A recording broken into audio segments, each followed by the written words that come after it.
Okay, so you've got two massive headlines that, on the surface, seem like they're from different planets. On one hand, the US wants to buy Greenland. On the other, a major standoff with Iran. But what if I told you they're actually connected? What if they're two parts of the same, very controversial foreign policy playbook? Let's unpack it. All right, let's just dive right in. This social media post is what threw the whole Greenland idea right back into the spotlight. And listen to the language here. This isn't being framed as some kind of real estate deal, right? It's being presented as an urgent national security matter that needs to be solved.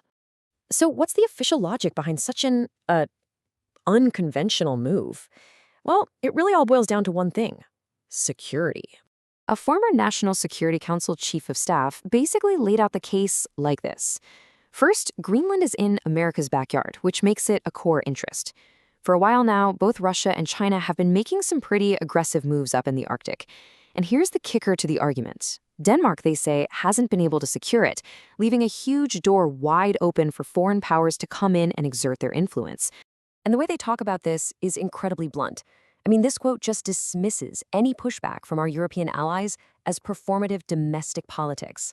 The message couldn't be clearer. This is a vital American interest, and in their view, everyone else kind of needs to get with the program. But, and this is a big but, not everyone was on board. Not even close. In fact, some of the most pointed criticism actually came from within the same political party. The warning was that this could seriously damage one of the biggest cornerstones of American foreign policy, the NATO alliance itself. And this slide just lays out the two completely opposing narratives perfectly. On one side, you have the NSC view, which says this tough approach actually saved NATO by forcing allies to finally pay their fair share for defense. But on the other side, you've got Senator Tom Tillis, who's basically saying, hold on, this is a gift to Putin and Xi, who, would love nothing more than to see NATO fracture. And Senator Tillis's take, well, he did not mince words. He calls the whole idea of trying to get territory from an ally flat out stupid. I mean, that one word really captures the entire counter-argument, doesn't it? That this kind of move isn't just a misstep, it's actively destructive. Okay, let's switch gears. We're going from the freezing Arctic Circle all the way to the Middle East. Now, the situation with Iran is obviously a whole different ballgame, but as we're about to see, the strategy underneath it all might look surprisingly familiar. The rhetoric here is just, wow, incredibly charged.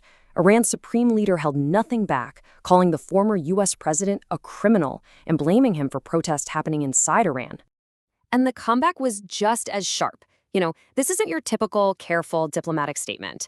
This is a direct call for a new government in Iran. It makes this whole thing a very public, very personal fight. So what's the endgame with all this tough talk? Well, it all comes back to a classic concept in foreign policy: deterrence. The idea is to make it absolutely crystal clear to your opponents that you are willing to use force. The hope is that this puts them on notice and makes them think twice before they make a move. So, we've looked at a bold move on an ally and a tense standoff with an adversary. What on earth is the common thread? Well, it's a very specific and, very controversial way of looking at the world. It's an approach called strategic ambiguity.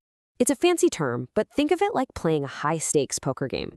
The whole strategy is never let your opponents know what's in your hand. By being totally unpredictable, you force them to be careful because they have no idea what you might do next. And this quote from that former NSC official really just gets to the absolute heart of it.